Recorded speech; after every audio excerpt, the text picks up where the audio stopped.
그날은 평소와 다를 것 없는 하루였습니다. 남편은 출장을 간다고 아침 일찍 집을 나섰고 저는 김치를 꺼내놓고 혼자 늦은 점심을 먹고 있었습니다. 그때 휴대폰이 울렸습니다. 모르는 번호였습니다.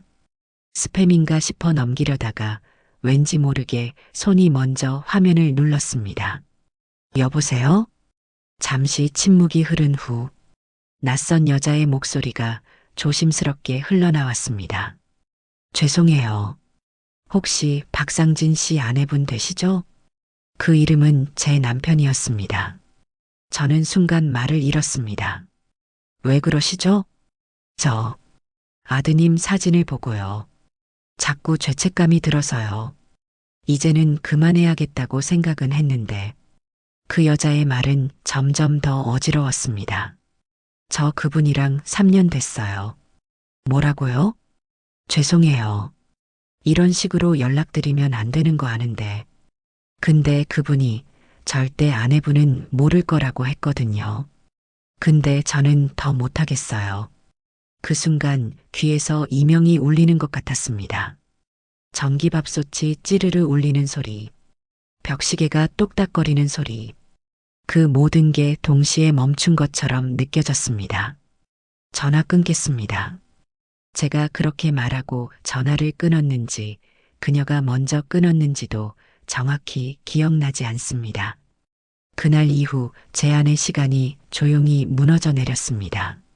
저녁 6시가 조금 넘은 시간, 현관문이 열리는 소리가 들렸습니다. 출장이라던 남편이 생각보다 일찍 돌아왔습니다. 여보 나왔어.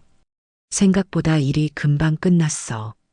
남편은 아무렇지 않게 구두를 벗고 들어왔고 저는 식탁에 국을 올리며 그를 바라보았습니다. 그 얼굴엔 피곤함 대신 익숙한 미소가 붙어 있었습니다. 여느 날과 다를 것 없는 표정, 밥을 먹으며 뉴스 채널을 틀고 김치가 맛있다며 젓가락을 멈추지 않던 모습, 저는 그 옆에서 묵묵히 밥을 퍼먹었습니다. 그 사람이 지금 무슨 거짓말을 하고 있는지, 이 자리에 앉기 전 어떤 여자의 품에 있었는지 나는 아는데 그 사람은 모른다는 사실이 속에서 천천히 나를 갉아먹었습니다. 오늘은 뭐 했어? 남편의 물음에 저는 미소를 지으며 대답했습니다. 별일 없었어. 그냥 집안일 조금 하고 TV 보면서 하루 보냈지. 거짓말을 한 건 남편인데 거짓말을 하고 있는 사람은 저였습니다. 그날 밤 남편은 소파에 누워 코를 골며 잠들었고 저는 조용히 거실 조명을 끄고 방으로 들어왔습니다. 하지만 불은 켜지 않았습니다. 그냥 어두운 방 안에 앉아 있었습니다. 이게 결혼이라는 건가, 가족이라는 건가? 지켜야 할 건 무엇이고 버려야 할 건 누구였을까? 이 밥상 위엔 이제 사랑도, 대화도, 신뢰도 남아있지 않았습니다. 그날 밤 저는 거실에 누운 남편을 바라보며 한 가지 생각을 했습니다. 저 사람은 여전히 편하게 잠들고 있고 나는 혼자 깨어 있었다는 것. 결혼이라는 이름으로 시작된 이 삶이 왜 점점 나를 사라지게 만들었는지 처음으로 돌아보게 되었습니다. 결혼 30년, 아이 셋을 키웠고 명절마다 두 손 붙잡고 일했으며 시댁 모임에선 항상 웃으며 반찬을 덜어줬습니다. 남편은 바쁘다는 이유로 가정을 챙기지 않았고 저는 그 빈자리를 당연히 채워야 한다고 믿고 살았습니다. 그렇게 한 해 두 해가 지나 어느새 제 이름은 사라졌습니다. 아내, 엄마, 며느리라는 이름으로만 불렸고 제 감정과 제 생각은 늘 뒷전이었습니다. 내가 뭘 좋아했는지, 내가 뭘 하고 싶었는지, 심지어 내가 오늘 어떤 기분이었는지도 아무도 물어본 적 없었습니다. 그 누구보다 나 자신이 그 질문을 포기한 사람이었죠. 거울을 봤습니다. 피곤한 얼굴, 늘어진 피부, 손에 밴 주방 세제 냄새. 그게 제 전부라고 생각했던 적도 있습니다. 하지만 이제는 달랐습니다. 남편의 외도는 배신이었지만 그 배신이 나를 깨웠습니다.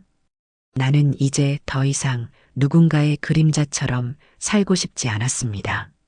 누구의 아내가 아니라 그냥 사람으로 살고 싶었습니다. 몸이 자꾸 굳어가는 게 느껴졌습니다. 잠도 잘 안 오고 계단 오를 때 숨이 차는 걸 보며 이대로는 안 되겠단 생각이 들었습니다. 어떤 변화를 주고 싶었습니다. 그래서 용기를 내어 근처 주민센터 헬스장에 등록했습니다. 처음엔 너무 낯설고 부끄러웠습니다. 기계 하나하나가 낯설었고 거울에 비친 내 모습은 참 어색하고 이상해 보이기만 했습니다. 하지만 시간이 조금씩 지나자 루틴이라는 게 생겼고 그 안에서 작은 안정감이 생기기 시작했습니다. 그리고 매번 같은 시간대에 오는 조용한 남자 한 명이 눈에 들어오기 시작했습니다.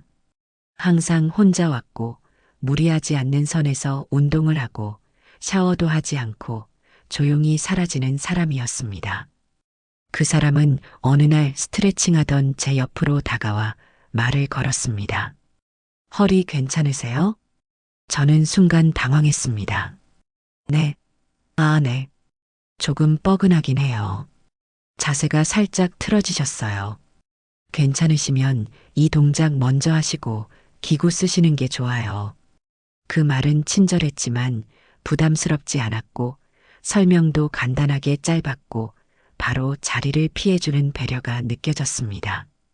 그날 이후 저는 이상하게 운동 가는 길이 조금 가벼워졌습니다. 그리고 그 사람이 있는 공간을 조금씩 신경 쓰게 되었습니다. 그 사람과는 매주 두세 번씩 같은 시간에 마주쳤습니다. 인사를 나눈 건 아니었지만 가볍게 고개를 끄덕이는 눈인사는 자연스럽게 자리 잡았습니다. 물 마시는 공간에서 마주칠 때면 간단한 대화도 오갔습니다. 오늘은 날씨가 좀 풀렸네요. 요즘 어깨는 좀 괜찮으세요? 운동할 때 허리 조심하세요. 무리하지 마시고요. 그 말들이 대단한 건 아니었습니다. 하지만 너무 오랜만에 누군가가 제 컨디션을 물어보고 제 상태를 살피는 말을 해주는 게 낯설 정도로 따뜻하게 느껴졌습니다. 남편과는 오래전부터 이런 대화를 나누지 않았습니다. 집에 와도 밥 먹었어? 너는? 그게 전부였습니다. 그래서일까요?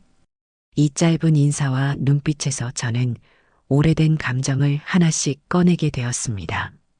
그 사람은 조용했고 지나치게 다가오지 않았고 가벼운 농담도 하지 않았습니다. 오히려 그 무심한 배려가 더 진심처럼 느껴졌습니다.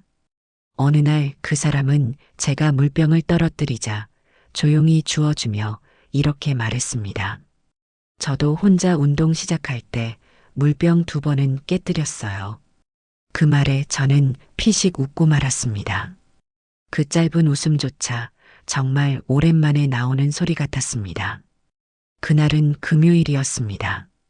남편은 저녁 약속이 있다며 평소보다 일찍 양복을 입고 나갔습니다.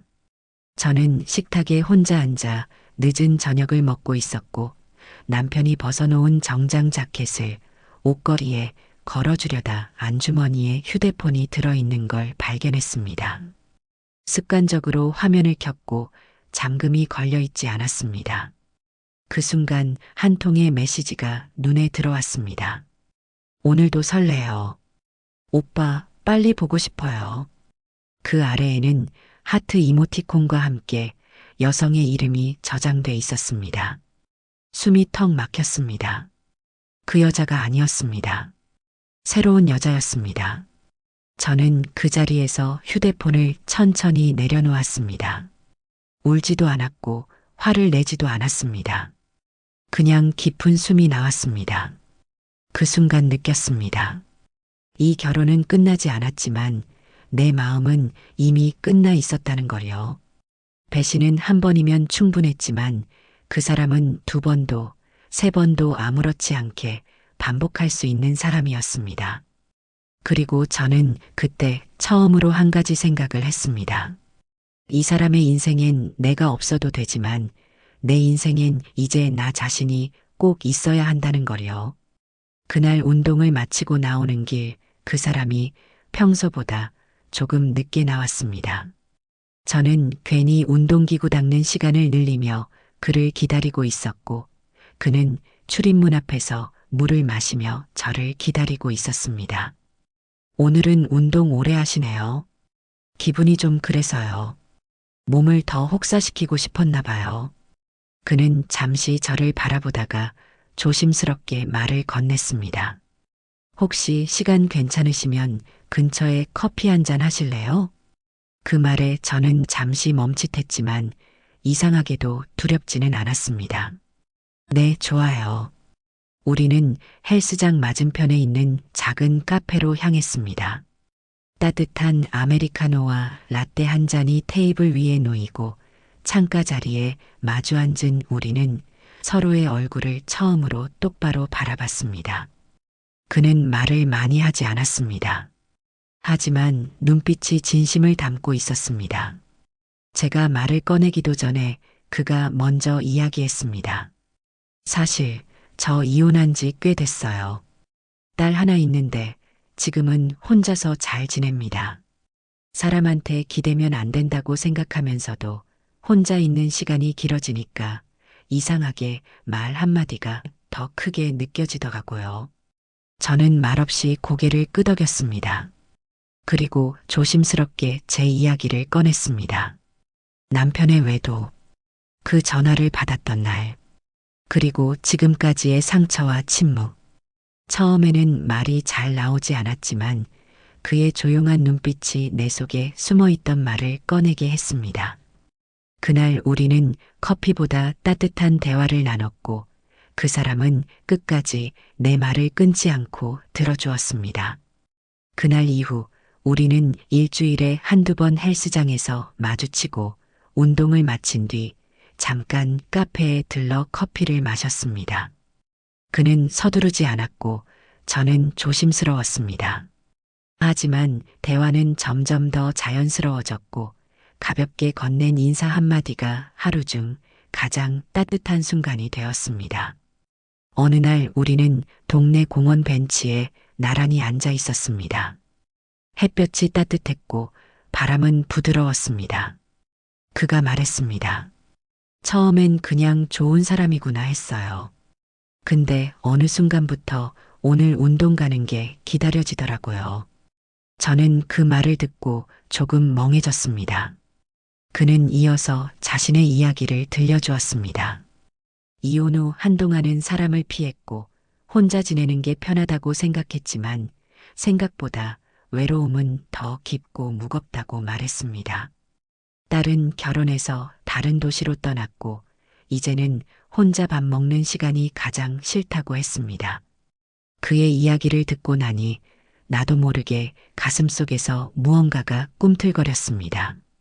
그동안 아무에게도 꺼내지 못했던 감정, 말하지 않아도 아프고 참아도 남는 상처, 그 모든 걸 나는 숨기고 살아왔다는 걸 깨달았습니다.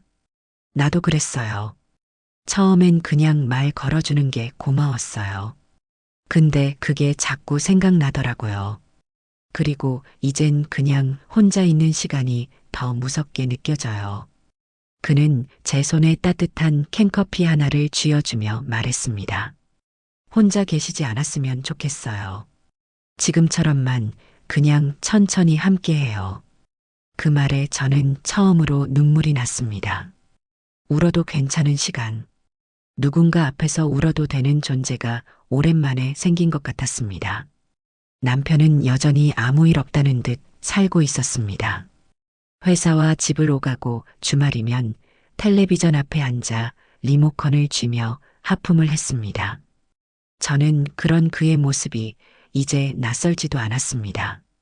오히려 더 이상 기대하지 않는 마음이 저를 편하게 만들고 있었습니다. 어느 날 저는 식탁에 조용히 앉아있던 남편에게 말했습니다. 우리 이제 각자 살아요. 남편은 잠시 멍한 표정으로 저를 바라보다가 웃었습니다. 무슨 소리야? 이 나이에 무슨 이혼이야? 이혼하자는 말이 아니에요. 그냥 나도 이제 내 인생을 살 거라고요.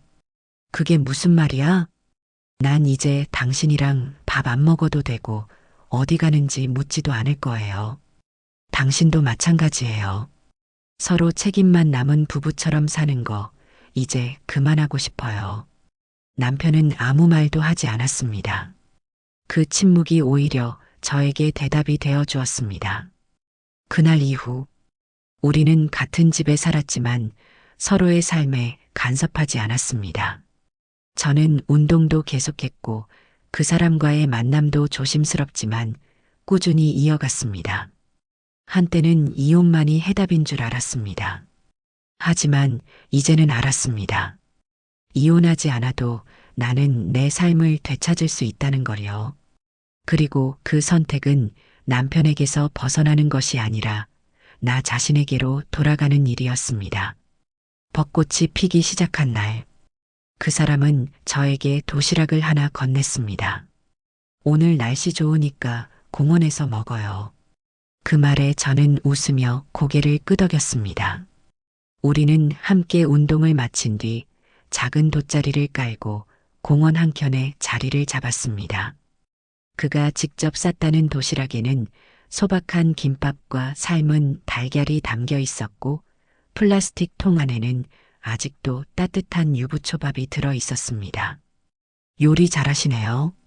제가 장난스럽게 말하자 그는 멋쩍은 듯 웃으며 대답했습니다. 유튜브 보고 열심히 배웠어요. 다음엔 당신이 가르쳐 주세요. 그 말이 왜 그렇게 가슴 깊이 들어왔는지 모릅니다. 사랑이라는 감정이 이렇게 늦게 다시 올 수 있다는 걸 저는 몰랐습니다. 그것도 전혀 준비하지 않았던 순간에 말도 없이 조용히 내 곁으로 다가올 수 있다는 걸요. 햇살은 따뜻했고 바람은 부드러웠고 그 사람과 나눈 대화는 시간이 멈춘 듯 잔잔하게 흘렀습니다. 나는 지금 누군가의 아내도 누군가의 엄마도 아닌 그냥 나라는 사람으로 이 자리에 앉아 있었습니다. 그리고 그 사람을 바라보며 문득 이런 생각이 들었습니다. 남편의 외도는 고통이었지만 그게 나를 살게 했구나. 만약 그 전화 한 통이 없었다면 나는 아직도 숨조차 쉬지 못한 채 다른 사람의 삶을 대신 살고 있었을 겁니다.